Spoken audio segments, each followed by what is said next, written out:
పంచాయతీలో సర్పంచి చేసిన అనుభవం ఉంది. ప్రజా సమస్యలు ఏమున్నాయి అనేది నాకు ఎంతో కొంత పరిజ్ఞానం ఉంది.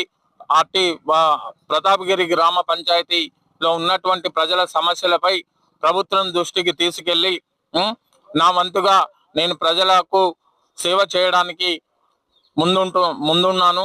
నేను 7 సంవత్సరాల కాలం నాకు ఏ పదవి లేకున్నా కూడా గతంలో చేసిన కాబట్టి నేను నిత్యం ప్రజలలో ఉండాలనే సంకల్పంతో నా వంతు శాయశక్తుల ఎవరికి ఏ చిన్న సమస్య వచ్చినా కూడా ప్రజలకు అందుబాటులో ఉండి సేవ చేసినాను. ఇప్పుడు కూడా సేవ చేయడానికి ముందుకు వస్తున్నాను.